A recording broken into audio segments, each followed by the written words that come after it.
Hai, Assalamualaikum warahmatullahi wabarakatuh. Berjumpa lagi dengan saya pada layanan bimbingan dan konseling. Pada pertemuan kali ini, kita akan membahas tentang adaptasi di lingkungan sekolah baruku. Tujuan pada layanan bimbingan dan konseling kali ini adalah siswa atau peserta didik mampu untuk memahami dan menyesuaikan diri serta dapat beradaptasi secara baik berkaitan dengan lingkungan sekolah yang baru. Mengapa siswa perlu beradaptasi? Setiap memasuki lingkungan yang baru, kita pasti akan merasa asing karena belum mengenalnya. Sering merasa bingung, malu, takut, serta ragu-ragu. Banyak ditemukan hal-hal yang baru yang tidak ditemukan pada waktu sekolah di sekolah dasar, SD, atau MI. Tidak ada orang yang bisa nyaman begitu saja ketika mereka berada di lingkungan yang baru. Banyak orang yang bermasalah ketika mereka lagi berada di proses adaptasi. Jika berhasil, dia akan nyaman. Jika tidak, dia tidak nyaman. Untuk itu, dibutuhkan suatu cara yang cepat untuk beradaptasi di kelas atau sekolah baru agar bisa belajar dengan nyaman.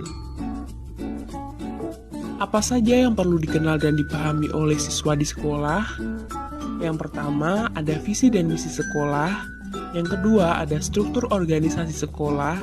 Yang ketiga, siswa perlu mengenal guru mapel, guru BK, karyawan TU, dan yang lainnya. Yang keempat, siswa perlu mengetahui mata pelajaran yang ada. Yang kelima, siswa perlu mengetahui fasilitas sekolah seperti perpustakaan, laboratorium, dan lain sebagainya. Yang keenam, siswa perlu mengetahui di mana letak ruang kepala sekolah, ruang TU, ruang guru maupun ruang BK. Yang ketujuh, siswa perlu mengenal dan mengetahui teman-teman satu kelasnya. Di sekolah, siswa juga perlu mengenal kegiatan di luar jam pelajaran sekolah atau yang biasa disebut dengan ekstrakurikuler.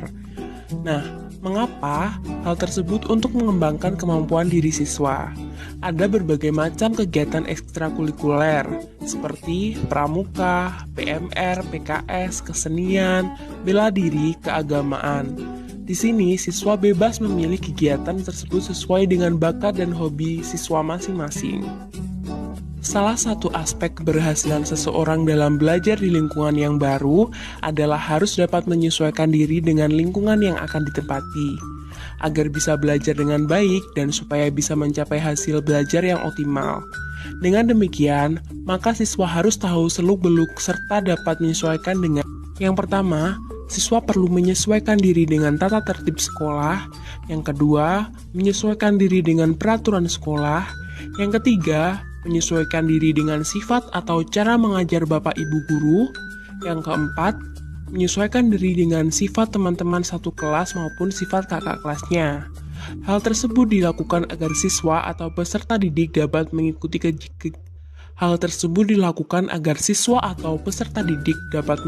kegiatan belajar mengajar tanpa banyak permasalahan atau hambatan. Persiapan belajar dalam mengikuti KBM. Dalam mengikuti kegiatan belajar mengajar, maka siswa sebaiknya melakukan yang pertama, berdoa sebelum pelajaran dimulai, agar diberi kemudahan dalam mengikuti pelajaran. Yang kedua, menyiapkan diri sebelum guru masuk kelas, seperti menyiapkan buku dan alat-alat tulis. Yang ketiga, memperhatikan dan mendengarkan penjelasan guru mengenai pelajaran yang sedang dibahas dengan penuh konsentrasi, sehingga dapat memahami dan mengerti dengan mudah. Yang keempat, bertanya kepada guru bila belum jelas atau belum mengerti. Yang kelima, mencatat hal-hal yang penting. Yang keenam, diskusikan dengan teman-teman materi yang dipelajari, sehingga memperoleh pemahaman dan kesamaan pendapat. Yang ketujuh, membuat kesimpulan dari materi pelajaran yang dibahas. Belajar mandiri. Apakah yang dimaksud dengan belajar mandiri? Belajar mandiri adalah proses belajar yang dilakukan oleh siswa sendiri tanpa harus disuruh oleh orang lain.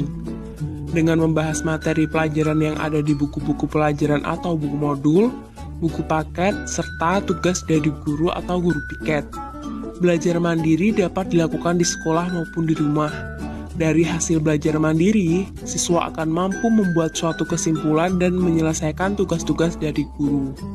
Pentingnya belajar mandiri. Pelaksanaan belajar mandiri memberikan manfaat bagi peserta didik dalam pembelajaran. Di antaranya, peserta didik dapat belajar sesuai dengan keinginan, harapan, dan motivasinya. Peserta didik dapat mendalami topik yang penting dengan lebih baik, sehingga akan meningkatkan proses pembelajarannya. Peserta didik dapat merencanakan dan menilai sendiri hasil pembelajarannya.